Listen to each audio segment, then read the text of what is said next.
Welcome to the Lucidist podcast, where I explore everything because I believe everything is connected to everything else, and also because I believe in the infinite, unbounded potential within each of us. And I believe that trying to discover that is one of the most insanely crazy things ever. I'm trying to figure out, and I'm laughing because I pushed record and then I realized I don't even know how to get everything in the frame. And I didn't figure that out before, which is par for the course for this recording. This is the second time that I'm attempting to record this podcast. I know the title. I have a lot of the information, and I recorded it last night. Only when I got done meditating last night and I was lying in bed, I realized that there was a lot of contempt and anger and stemming from pain in that recording. And I realized I needed to do it again, which is so disheartening because, I mean, these take time and whatever. But I and I was like, well, I think I'm going to have to do it again. And then I woke up this morning and was like, and I was in a very different space. And I was like, I 100%, I'm going to do that podcast again. I'm getting better at recognizing when my pain, my hurt, shows up as contempt or anger or some other hate, some other emotion that I don't deem bad. I look at them all as sort of little red lights, they don't even be red lights, little attention, like getting your attention kind of thing. And asking me to look more deeply at what's actually going on in the situation. So today we're going to be talking about death again. Before we get there, I would like to share this with you. So a couple of days ago, a friend gave me this beautiful patchwork quilt. And it was a couple of months ago, and she said to me, I want to make you a quilt. She makes these. And I was like, that's an enormous gift. I mean, if you know how many hours goes into these things. And she said, what would you like? And I said, just whatever. She said, no, like, give me some ideas. And I said, well, I love sunflowers. But honestly, I said, I would love you just to sort of, whatever comes to you when you think about me and wanting to make me something. And she was like, okay. And then I didn't think about it. And gosh, it's only been, I don't even think it's been 2 full months. I mean, she did this so quickly and she's so busy with other stuff. But anyway, so, she gives me this the other night and I open it up. And I want to show you the back because I saw the back first. And I was like, the back is like gorgeous. And I was like, oh, it's beautiful. She's like, Shelly, that's the back. I was like, oh, of course it is. Anyway, the back is as beautiful as the front. Kind of like the inside is as beautiful as the outside. So I turn it over and I see it and I'm just kind of stunned for a moment. And then I start to cry because she nailed it. Like she got it all. And she doesn't know, I mean, she knows I've had the rape trial, but she doesn't know the intimate things that are happening inside of me. She doesn't listen to this podcast. I actually don't tell a lot of people in my life about the podcast because I need it to be a place where I can just be. So, but why I say that is, so she captured so much of what's going on in my life right now without knowing. One of the things that's been really big for me is being able to traverse, like to bridge the darkness and the light, to move back and forth between what is considered like the shadow or the darkest parts of me, over to what are considered like the lightest and brightest parts of me. So I want to tell you something. It was the other day. So it was a Saturday and I just had a really, really hard, dark day. And for no reason, and dark in the way that just a lot of difficult emotions were coming up. And I was like, wow, there's a lot just coming up for me, blah, blah, blah. It wasn't so concerning except for the next morning or the next day I was supposed to get up and I was supposed to sing. And I was like, how am I supposed to? I'm like, don't really feel like I'm in a place where I'm going to be able to get up and sing. And again, the words always come to me, you're not there to perform. Singing for me is not a performance. It's deeply spiritual. It's very much a connection, a sharing, a moment of creation where I'm offering my voice, other people are offering their presence, and something else greater than all of us is created. So I just thought, well, just trust that you're going to be able to get up. So I have a really, really hard, heavy, dark, difficult, challenging Saturday. And then by Sunday, I was like the lightest, brightest, most beautiful. I just had people like, like you share your light so beautifully. Like you are, your joy is amazing. Like there's such an, like this effervescent, just joyful, like amazing presence that you always bring. And I accepted all those and I thought they're right. Like I do, I bring all that. And I also have all of this, right? So I am all of this and I am all of this and everything in between. So that was the first thing that kind of struck me when my friend gave it to me.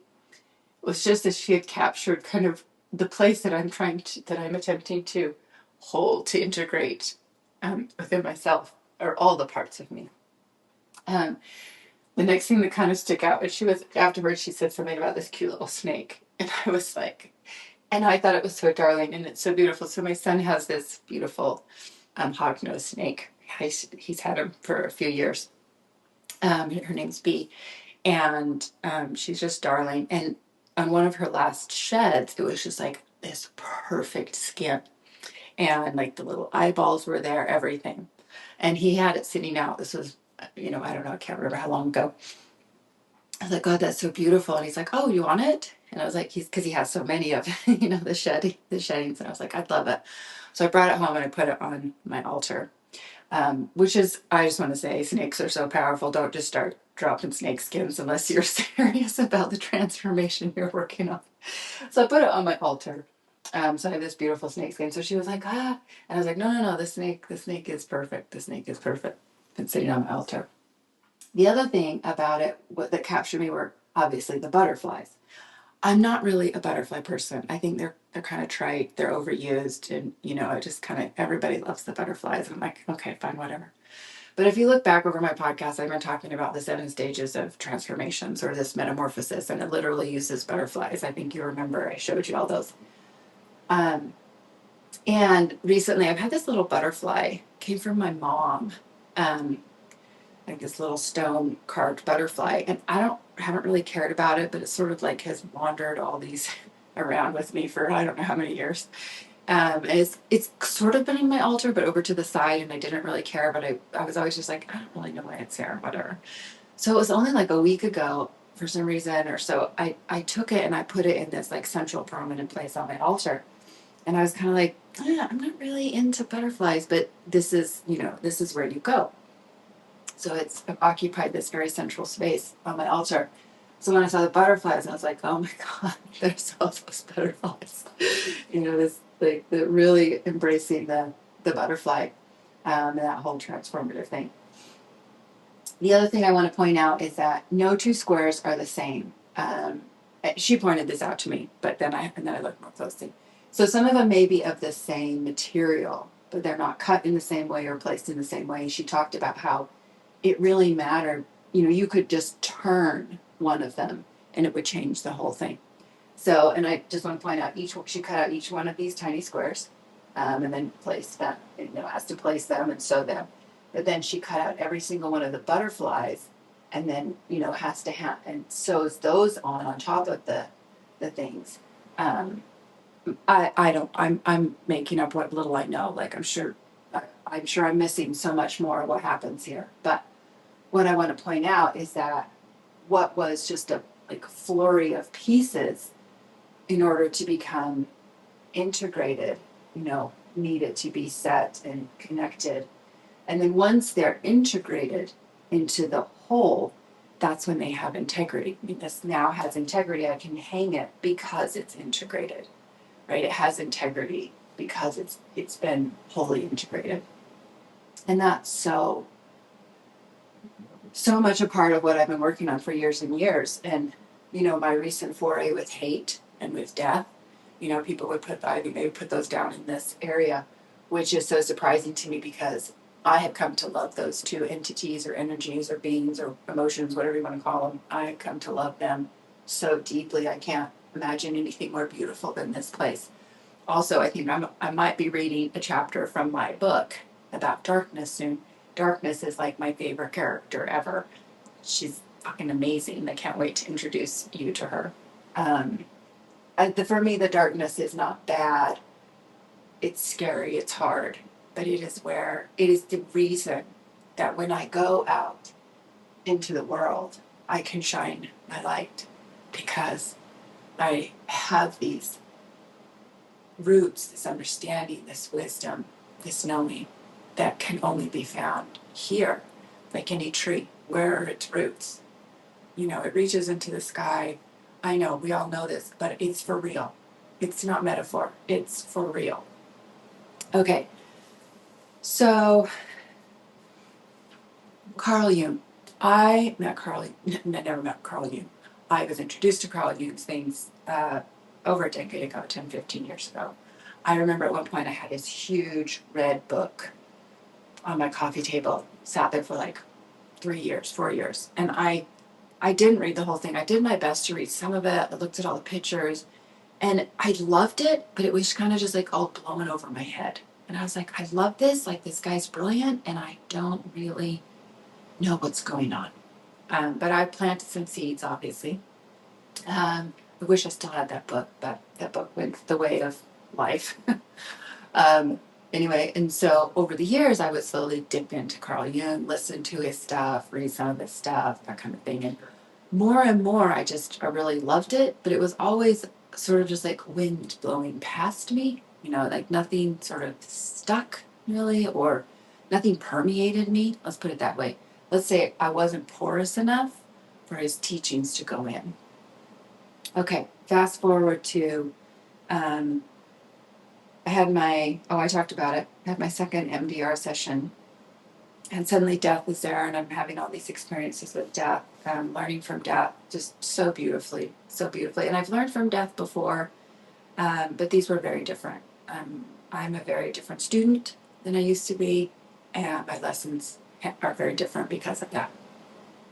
So I had my third EMDR session, and at the end, we happened to be chatting with my therapist, and we were talking about, I don't remember what I said, not talking about death, and she says, oh, you know, maybe you should look into Carl Jung. I was like, oh, I have, he's wonderful, but I don't know, it hasn't ever really hit for me.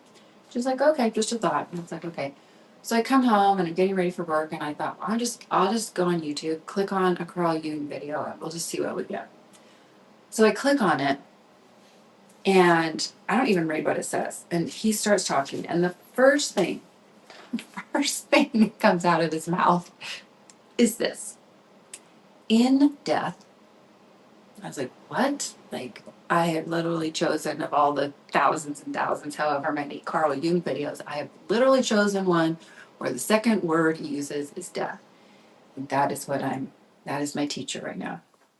In death, something ancient is reborn, not new, but remembered. At the core is ancestral memory, remembering what has been forgotten.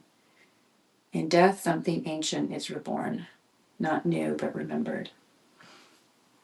So I want to share some of, the video I watched, I've now watched it twice. I'm going to definitely watch it again. I'm going to share that link. I encourage you. It's 45 minutes long. It's beautifully, I think it's artificial intelligence, but it doesn't matter, but it has some beautiful illustrations to go with Carl Jung's voice, which I love. I highly recommend listening to it. I'm just going to touch on some of the things that really stood out to me. Before I get there, I want to share a little bit about what I've been writing. That, again, it's so bizarre. I never know what anything's going to teach me. So death has been teaching me about power, which is not at all what I thought death was. I mean, death's been teaching me about so much. Trying to find where I thought I had it ready. I didn't, but I do now. So I don't think I'm going to read this whole thing. I have no idea what I'm doing today. I just know that yesterday was wrong. Not wrong, but yesterday was not ready. I needed to work through some of my personal stuff before I could, so that what I share is given as clearly and as freely as possible, obviously through my lens, but also in such a way that it's not, I haven't tampered with it, so to speak, or as little as possible.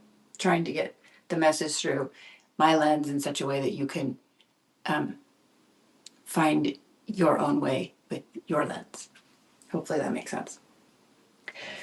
So I'm just going to briefly, I don't know how much of this I'll read, but so, Dad's asking me to consider, like, who is power, right? So, and for me, that's how I'm going to talk about it.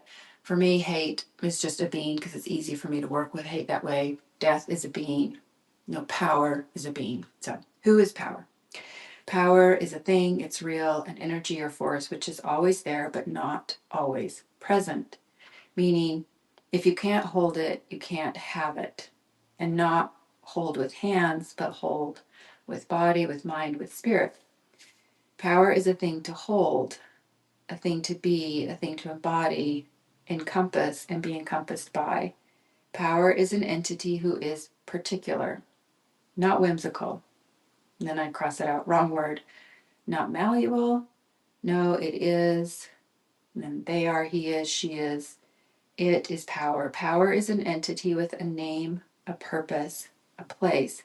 Power is true to itself. It serves no other. Simply self, simply power.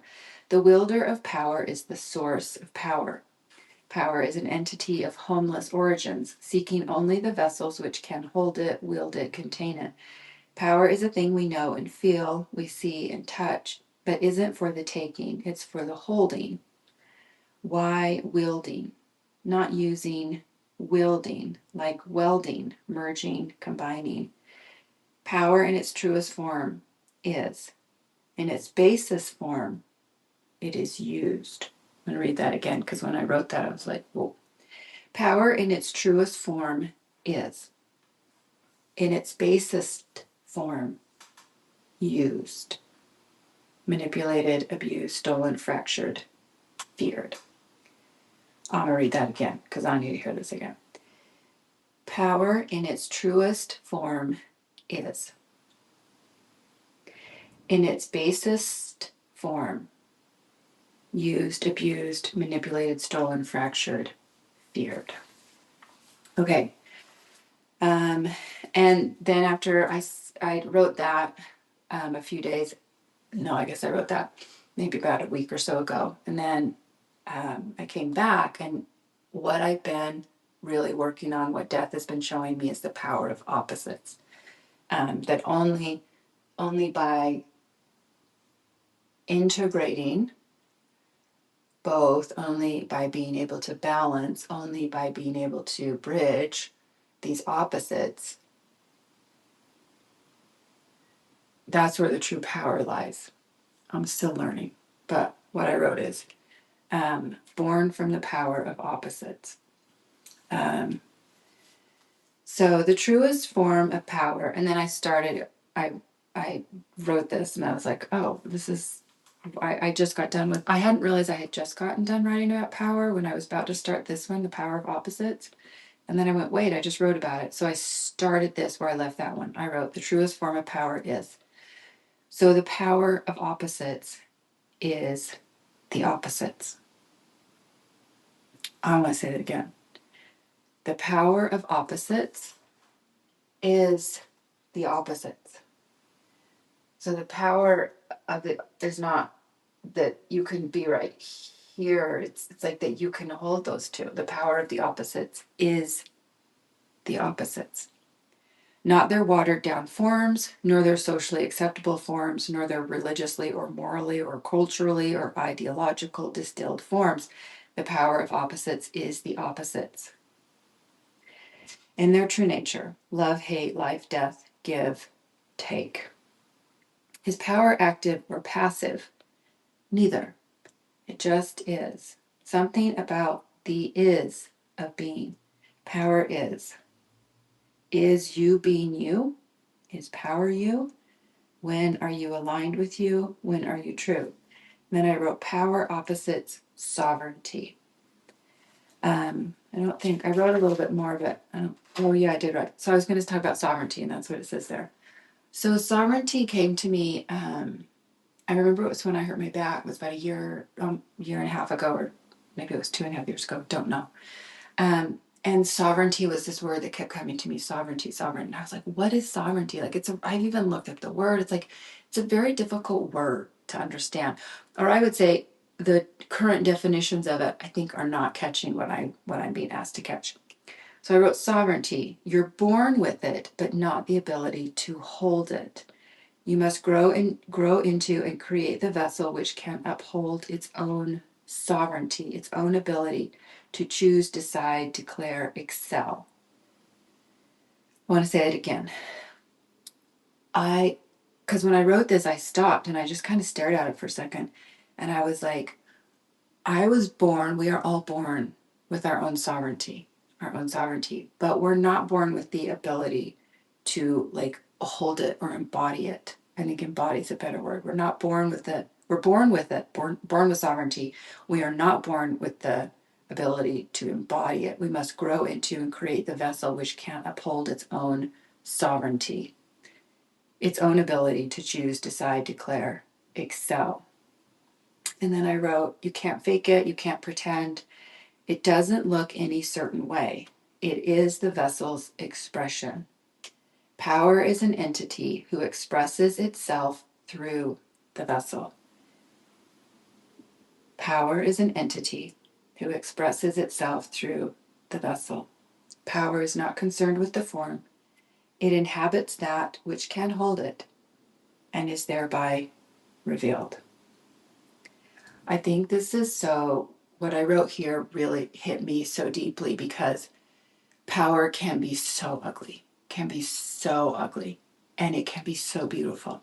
And I've never really understood power before. And I have been afraid of power at times because I've often asked myself if I really allow, sometimes I can feel this like incredible power inside of me. And I'm like, if I choose to wield that, what if I turn ugly? Or what if I do something hurtful or hateful or mean or ugly and all the does. And also just like, how can power, and I've asked myself, how can power be at times so beautiful and so terrible? I should say hurtful, or harmful. That's probably the better word. And this is when I first, I feel like I'm for the first time beginning to understand power. It is the vessel's expression. Power is an entity who expresses itself through the vessel. Power is not concerned with the form. Power inhabits that which can hold it and is thereby revealed. So when I am in a place of integrity and integration and wholeness, and I am a vessel that can embody power, then power will be here and it will express itself through me. So the way power looks through me is not the way it would look through anyone else.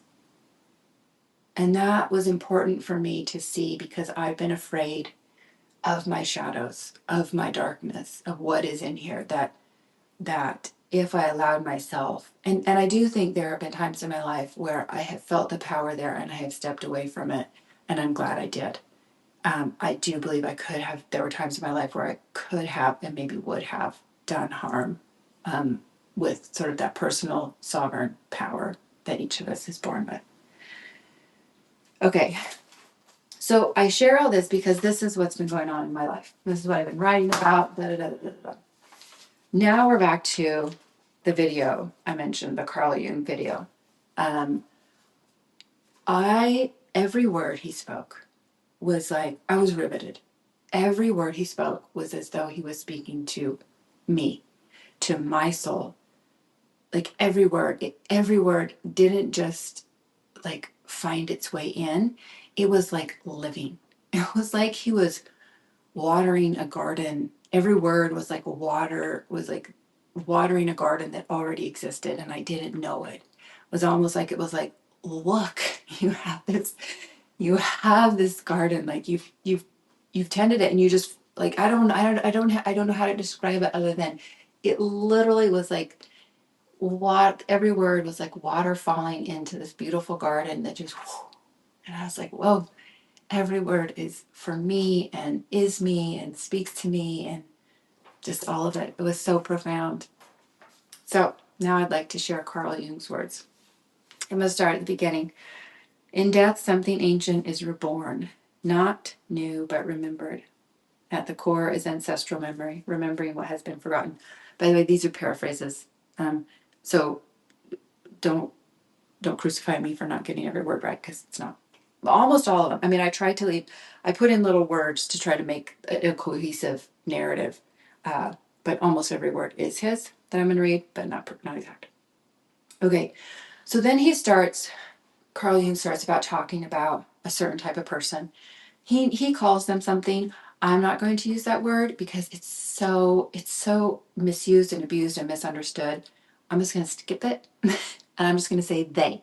So he's talking about a certain type of person, and they, when I say they, you'll either resonate with them or you will not.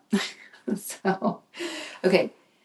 In death, they cease being victims of experience and become students of the soul.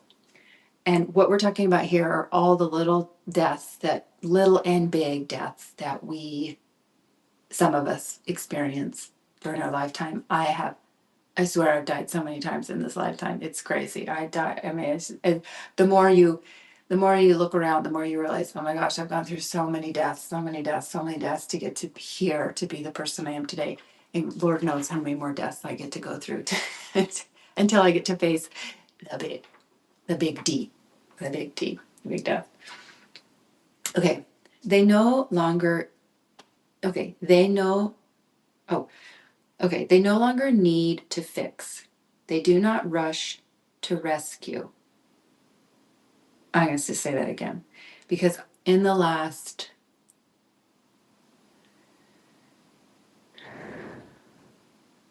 it's been about a year where I realized I was done. I was done trying to help people. I was done trying to heal people. I quit doing energy healing, but that was before that. But I quit trying to fix people. I quit trying to get people to see. Um, yeah.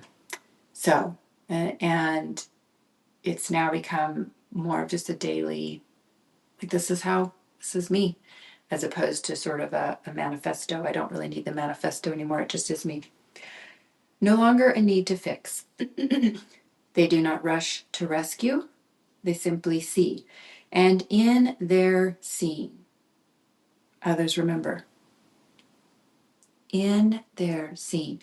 By my presence and simply seeing, others see. And that is starting to happen in my daily life, and it's a little bit uncanny, where I'm just present and I see things, and suddenly someone's standing next to me and they say, hey, I don't know the person, blah, blah, blah, blah. And I'm like, yes, I do see that.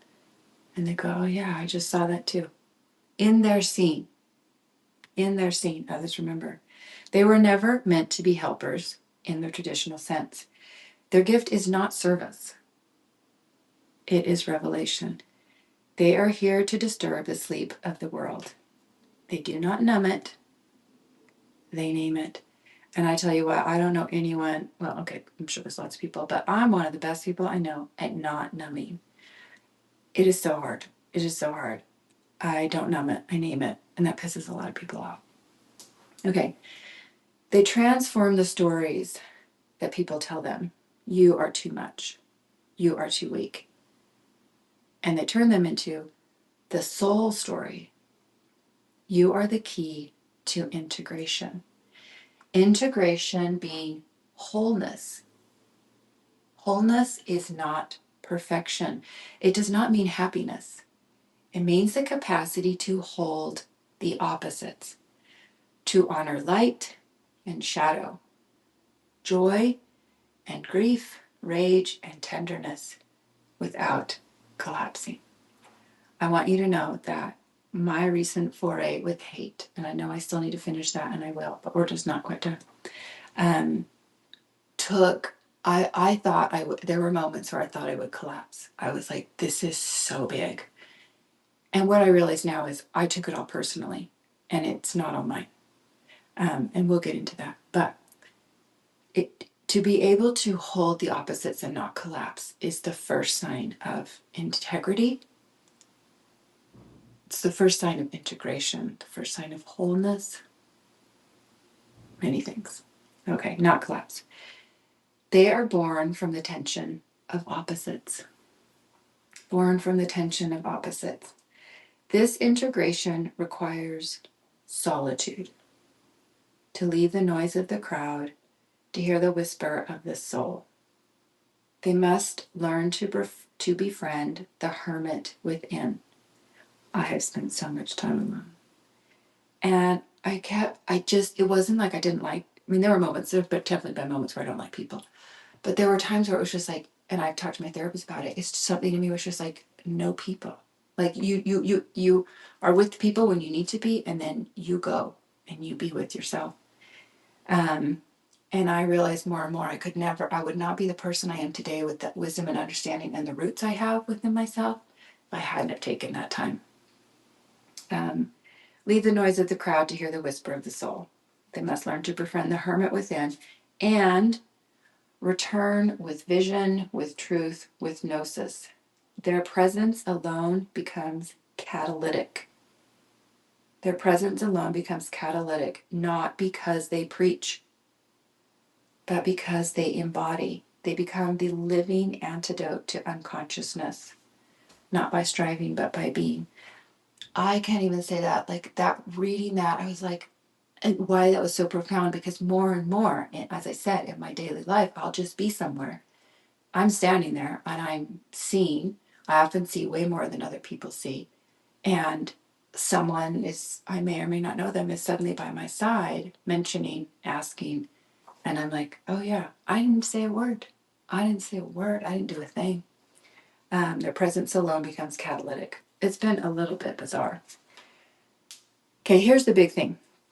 I have taken so much of my journey personally, and believes the story that there's something wrong with me. This was, and I mean, I've heard Carl Jung say this before, but it didn't hit. I'm hoping if there's someone out there like me, that these words land for you the same way they landed for me. It's been a long road. Today, we medicate what ancient tribes initiated. Today, we medicate what ancient tribes initiated. Today, we literally try to medicate what ancient tribes sent people out to bring to life, to give birth to initiate in their life. You know, we like try to put every struggle and ounce of suffering, like shut it down, like make it go away. And they were like, go out and suffer. Go suffer. You need to suffer a bit before you have any kind of maturity or understanding or wisdom. We silence what older cultures sanctified. We silence what older cultures sanctified. Their suffering is not proof of their dysfunction. It is evidence of a culture who has forgotten. They become a prophet, not of doctrine, but of embodiment. They do not theorize about trauma, they carry it and become its translator.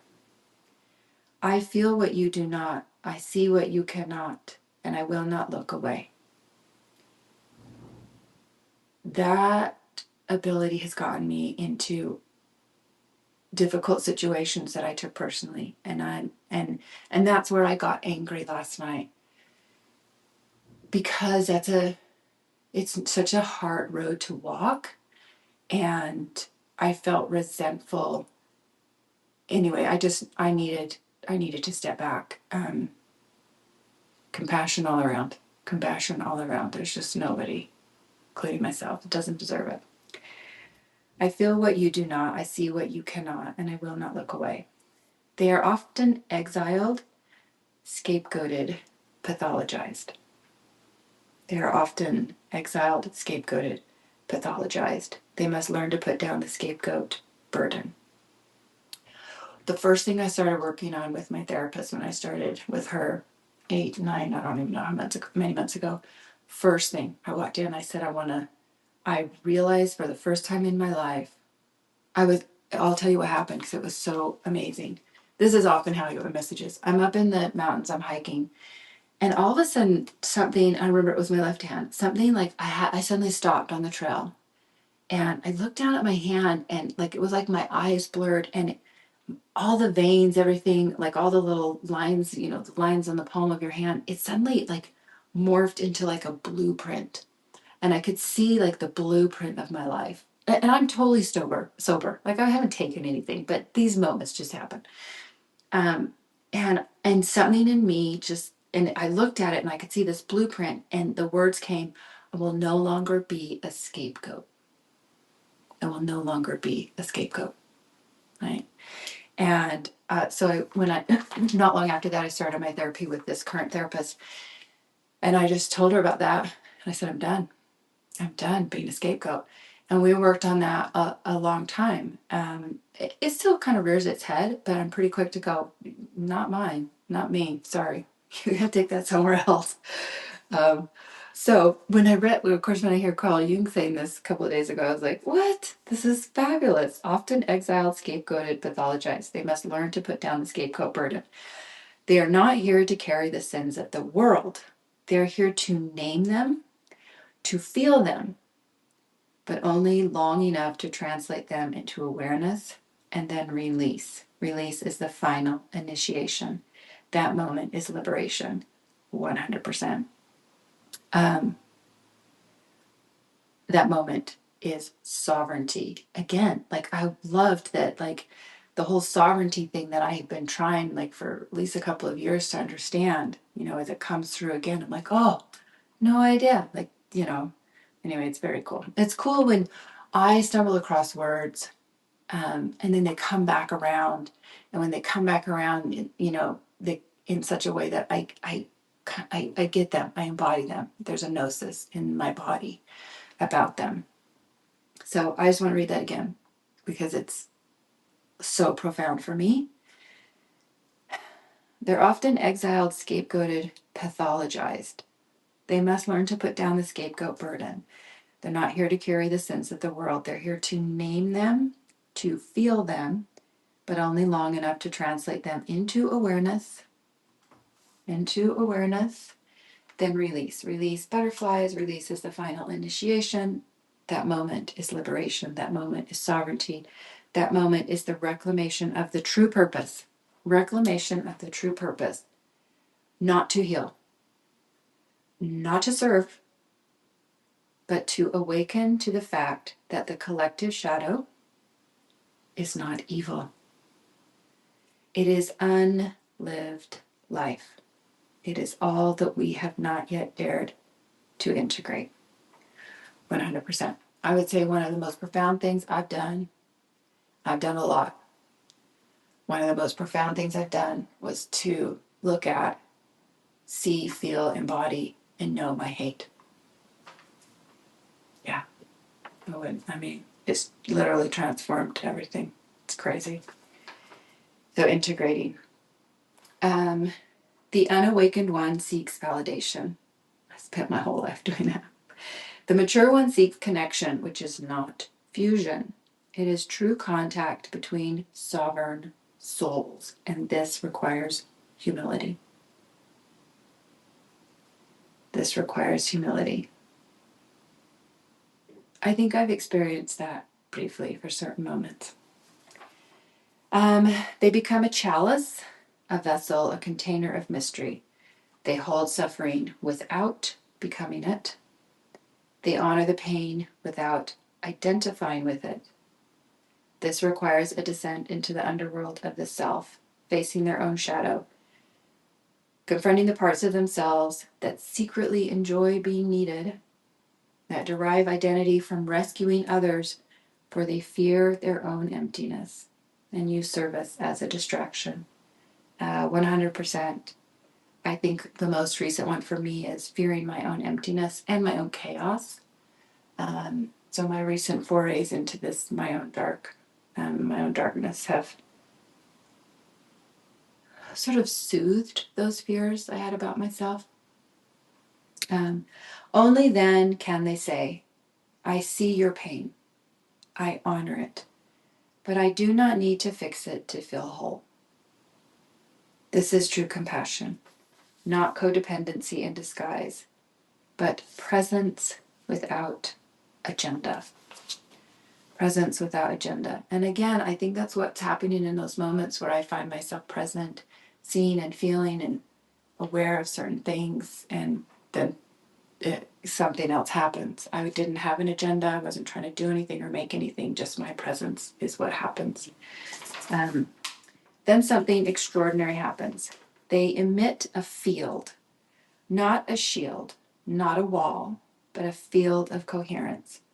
Others soften in this field, not because they are being saved, but because they are being seen, seen without judgment, the rarest form of love.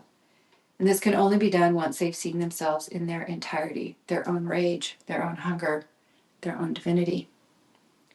They awaken and become the author of their life, and their life becomes a living text, a scripture not written in words, but in presence.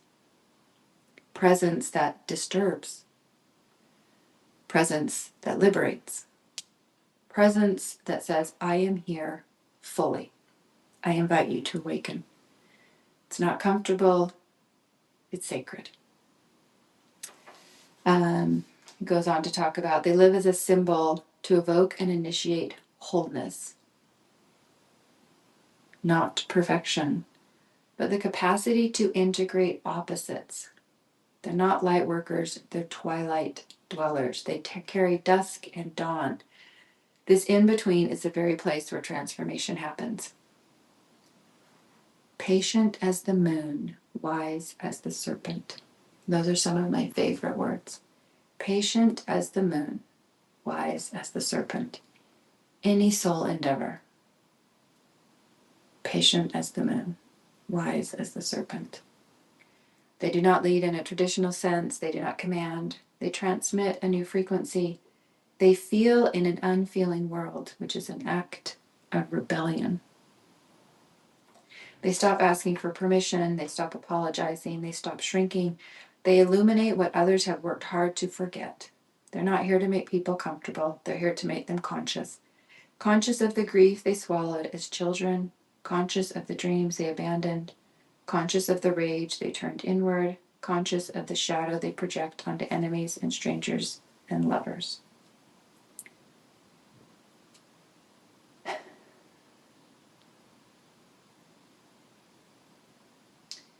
I want to stop there and say there's an old podcast, maybe I'll link it as well, that I did.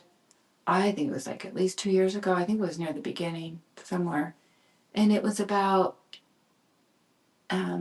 integrity. I remember integrity for many years was a big word for me. Like I kept feeling this calling, like you need to have integrity, you need to have integrity. And I was always just like, okay, what exactly does that mean? You know, and there were I played with it in lots of different podcasts, but there was one in particular, and it was, I followed the etymology of integrity, and I began to see this pattern where integrity, integration, and wholeness all had the same root.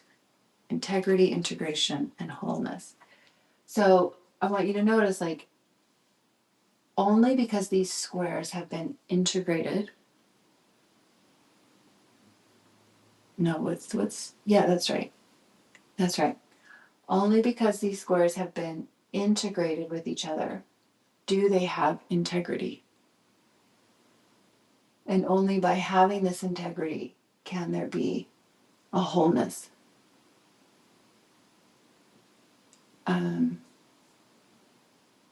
And that's what I feel like so much, even though this starts and talks about all the deaths, and that all the deaths are important that we need to go through in order to be this person. I feel like you could also have and he does talk about integrity, integration, and wholeness. He uses those words. I wish he were here and I could interview him and say, let's talk about these 3 words. Let's talk about this podcast I did a while ago. So just really, I'm gonna pause again. I don't know why, just because I think this is super important. integration. When you integrate the different parts, you integrate the different parts of yourself, all of them, from the darkest one to the lightest one, to the strange one, to the boring one. When you integrate all the parts of yourself, you begin to have integrity. And the integrity grows, and the integrity grows, and the integrity becomes stronger and larger. And soon you have a wholeness. You have a wholeness that can embody, encompass, be present to the whole thing and not collapse. And that not collapse part is really important, because there have definitely been times where I have collapsed in an attempt to integrate and be present to my wholeness. And I'm sure haven't been present to my wholeness, but I'm doing better. Okay. The world is not waiting for perfect healers. It's waiting for whole humans who feel deeply, love widely, weep loudly. Remembering is the gift. It will cost you. Make no mistake, the path is lonely at times, misunderstood, dismissed, and feared. But remember, you were never born to heal the world. You were born to awaken it. To awaken it not through ideology, but through intimacy. Not through performance, but through presence. Not through avoiding pain, but through embracing it as a gateway to wholeness. You are not too much. You are precisely what this dying world needs. It needs your trembling, your knowing, your sacred sensitivity, but not as a weapon against yourself, as a beacon which says, I will no longer carry what is not mine. I will no longer bleed for what will not change. I will no longer fuse with suffering to prove I care. Instead, I will fill with clarity, witness with strength, and speak with love which pierces illusion. There's a few questions he finishes with, but before I read those to you, I guess one of them is, I'll do this one quick and then I'll talk about the oracles. So this was probably one of my biggest takeaways that Carl Jung talked about. He talked about this person as the living symbol of wholeness. The living symbol of wholeness, which I swear this is what this whole thing captured. It was amazing because the Carl Jung, they came within 24 hours of each other. It was really beautiful. Stop asking, am I too much? And begin asking, am I aligned? It's one of the things he says in the middle. And that's how you become the living symbol of wholeness. Okay, so one other thing I want to touch upon before I offer the last few questions he asked in the video that I'm going to share. I have been slightly obsessed with the oracles of Delphi. Oracles of all kinds, like the I Ching from China, like the oracle bones, like just all kinds. But I'm just going to talk about the oracles of Delphi. But I just want to say they by no means have any higher echelon for me. They're just an easy one for many people to understand. Okay, the oracles of Delphi. Obsessed with them, read everything I could get my hands on about them, blah, blah, blah, blah, blah, blah, blah. And I've always just kind of asked myself, like, what the hell? Like, why are you kind of obsessed with this whole thing? Like, what is this? Like, it was like I couldn't quite get, like, what is this? So obviously their number one premise is know thyself, which I think is, for many years I thought I would get a tattoo that said that. I haven't yet, probably won't. I think I'm whipping out on tattoos, but so know thyself. But most people don't know the next one. And it is nothing in excess. That's the translation. I would love to know what it actually says in Greek, but maybe it's Latin. I'm not sure what it's written in. But no thing in excess. No thing in excess. I would just like to point out again no thing in excess.